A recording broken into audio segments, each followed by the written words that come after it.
In all my years of coaching, I'm always surprised that so few people understand what it actually takes to send a golf ball to a target. When I ask people in my 1% program, how do you make a golf ball go to a target? I'll often hear things like, oh, I need to get my hips through the shot, or I need to create more lag in the downswing. Unfortunately, those two things alone will never have an impact on where your golf ball goes. In this video, I'm going to show you the 4 variables that you'll only ever have to concern yourself with going forward after today. So the very first variable that we need to concern ourselves with is something called center-faced contact. That's the golfer's ability to have the golf ball hit the very center portion of their club face. Testing has showed that just a 1/4 of an inch off the center of the club face can be as dramatic as a 10-yard loss in distance. Not only that, but when the weight of the golf ball hits the toe or the heel portion of your club face, the club face will twist out of square, sending your golf ball offline, also resulting in loss of distance, but obviously a loss of directional control. The second variable we need to concern ourselves with is something called face angle. If you've ever played table tennis or tennis, you know that wherever you point the paddle or the racket has everything to do with where that ball goes. The same thing occurs in golf. Wherever we point our club face has everything to do with where that golf ball takes off. So if I want that golf ball to take off straight towards my target, I need to make sure that that club face is angled straight towards that target.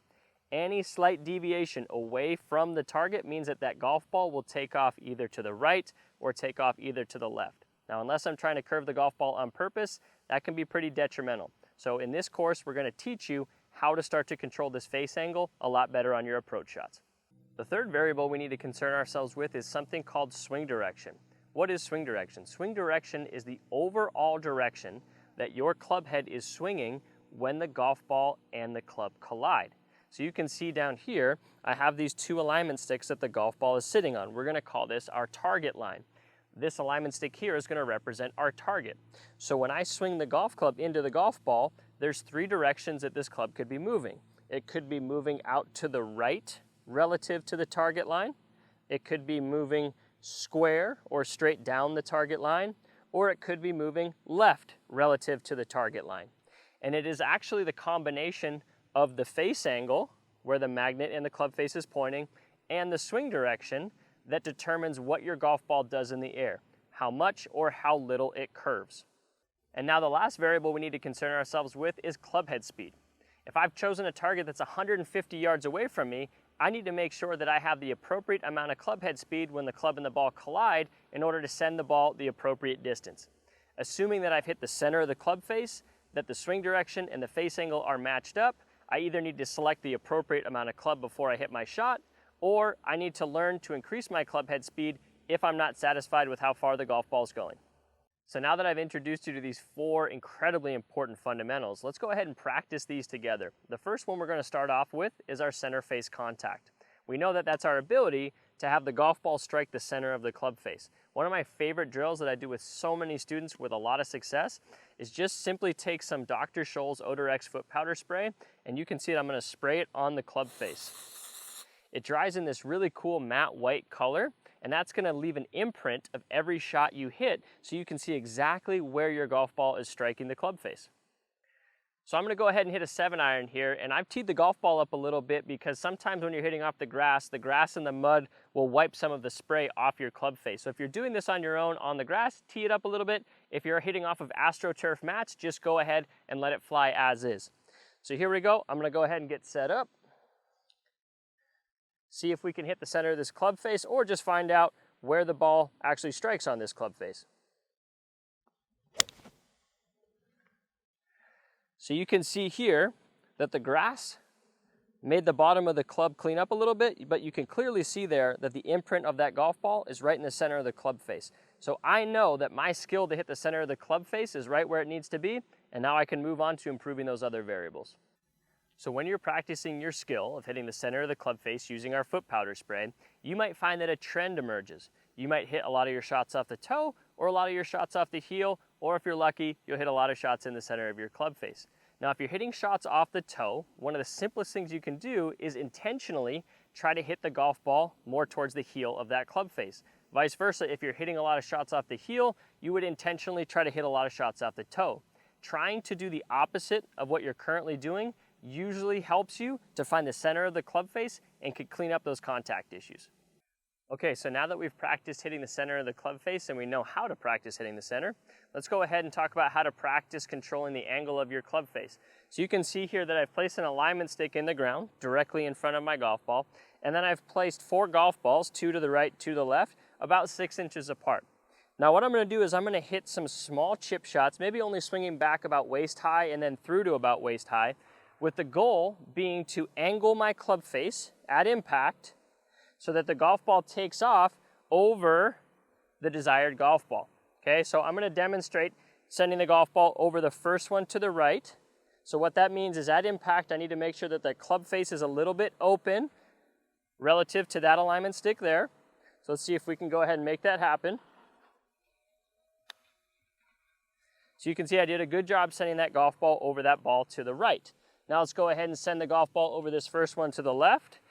So I need to make sure at impact that the club face is angled closed relative to my alignment stick, but square to that golf ball on the left. Let's go ahead and see if we can make that one happen. So you can see that that golf ball took over the ball on the left. So you can then spread out some more golf balls to the right and to the left to start to develop the skill of the awareness of where your club face is at impact, and that will also help you see where that golf ball takes off when you angle the face. So now we've worked on hitting the center of the club face and controlling where the face angle points at impact. The next thing we have to work on is controlling our swing direction. Now we know that the swing direction and the club face angle combine to create the ball flight in the sky. So I'm going to demonstrate hitting a draw and a fade and show you how the swing direction and the club face angle match up to make those shots a reality. So I'm going to start off by showing you how to hit a draw. So for me as a right-handed golfer, a draw shot is one that starts to the right of my target line and curves back to the left. So the variables that I need in play here, at impact, I need the face angle to be slightly open or to the right of my target line represented by that alignment stick, and I need the swing direction to be even more to the right than my face angle. Put another way, I need my face angle close to my swing direction, but I need both variables to be to the right of that alignment stick and my target line. So if I can make that come to life with some center face contact, we should see that ball start to the right and curve to the left. So let's go ahead and see if we can make that shot happen. So you can see that golf ball took off to the right and has a gentle little curve back to the left. That's my perfect little ideal draw. Now let's go ahead and try the fade. The variables for the fade are the opposite. We need the face angle at impact to be slightly closed or to the left of that alignment stick. We need the swing direction to be even more to the left than the face angle. Put another way, we need the face angle open to the swing direction, but we need both variables to be to the left or closed relative to my target line. If I can match that up with some good center face contact, we'll see that ball start to the left and curve back to the right. So let's go ahead and see if we can make that shot come to life. So you can clearly see that that golf ball started to the left and curved back to the right. If you could combine the face angle with your swing direction, mixed in with some center face contact, you can make the golf ball do what you want. So we've talked about face angle, we've talked about center face contact, and we've talked about swing direction. The last variable is club head speed. So we've got a couple options to increase our club head speed or decrease our club head speed for whatever situation we might be facing. So in an instance where, in most cases, amateur golfers don't get the golf ball as far as they are desiring, the perfect option is just simply to select a different club. So for instance, if I'm using a 7-iron and I just can't seem to get the golf ball to go as far as I want, I could easily choose a 6-iron. The 6-iron is a little bit longer than the 7-iron. That means more club head speed. That means greater distance.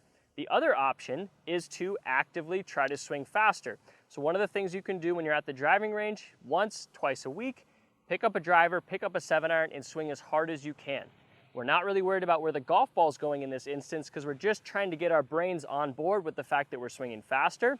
But as always, I would consult your physician or consult somebody who you work out with to see if this is a good idea first. But those are two options that you can use to increase your club head speed.